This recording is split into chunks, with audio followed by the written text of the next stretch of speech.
My stepdad rushed to get chilled water from the freezer and sprinkled it on my stepmom, who was still lying on the ground. She sneezed and stood up after some seconds as she regained herself. She quickly stood up. Different bad thoughts kept coming through my mind.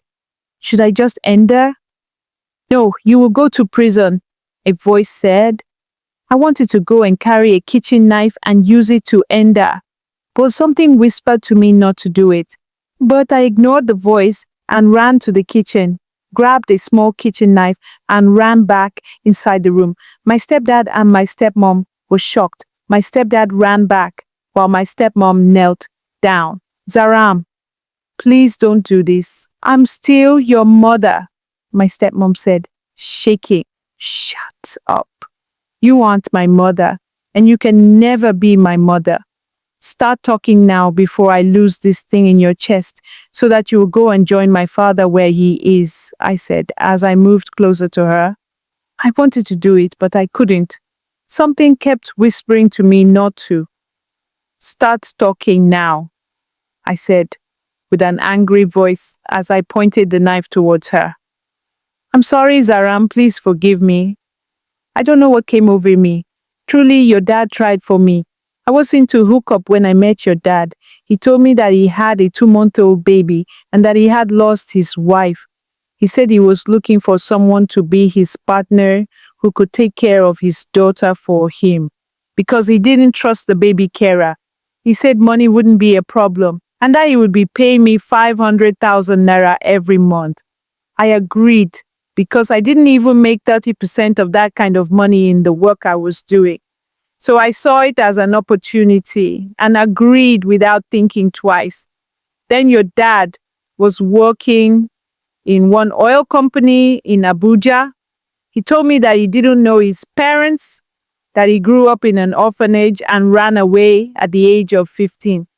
Since then, he had done everything to take care of himself for years. After he ran away, years later, he met your mom, who was schooling in one university in Abuja.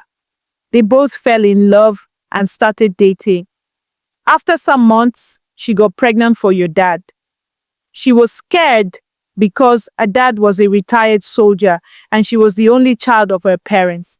So she couldn't tell them she was pregnant. Your mom and dad concluded that she should run away from home and come stay with him. After she gave birth, they would find a way to go and meet her parents to forgive them. Your dad was still doing fine then and had enough money to take care of your mother. A few months later, your mom gave birth to you. After 2 months, she slept and never woke up. That was how your mom died. He couldn't go and inform her parents about her death because he was scared of what they would do to him. Instead, he relocated from the city with you after he buried her in the burial ground. According to what your dad told me, my stepmom said as she continued, I lost both my parents when I was small.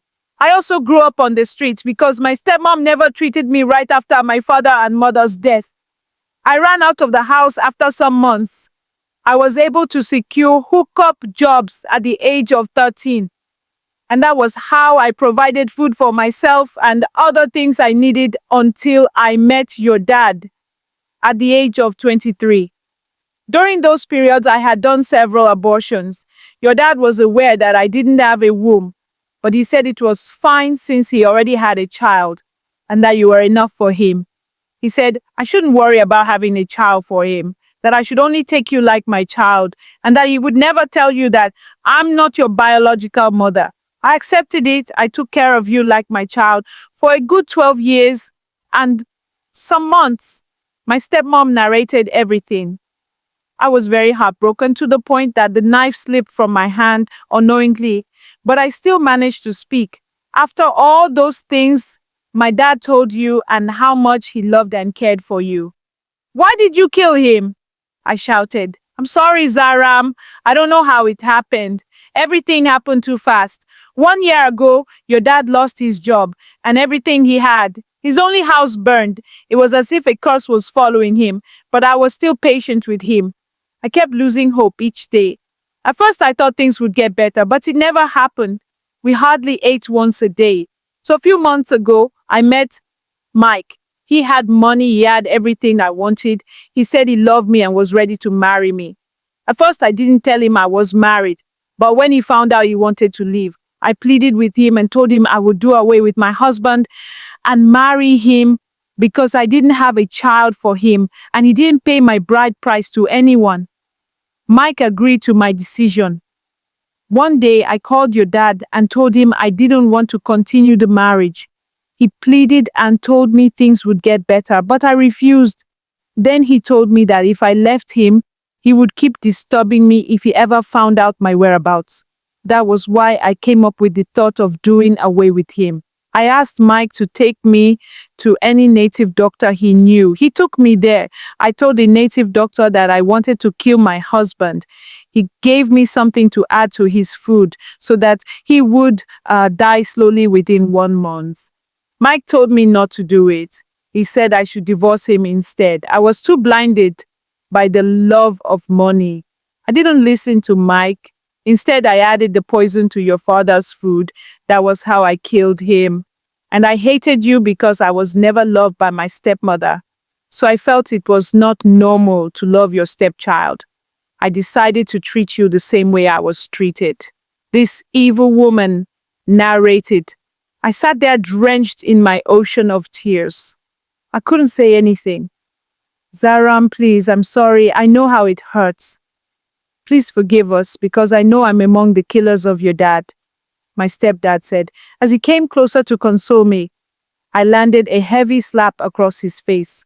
How dare you touch me with that your evil hand? As for you, evil woman, you have taken away the life of someone that covered your uncovered food from flies. Is this how you appreciate someone who did good for you? What crime did he commit by marrying you?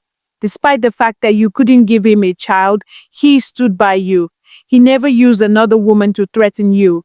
Tell me how many men are like that. So all you could do was take his life, knowing fully well that I didn't have any other relatives. You are a demon yourself. I will never forgive you, and you will surely pay for this, I said as I walked out of the room with a heavy heart.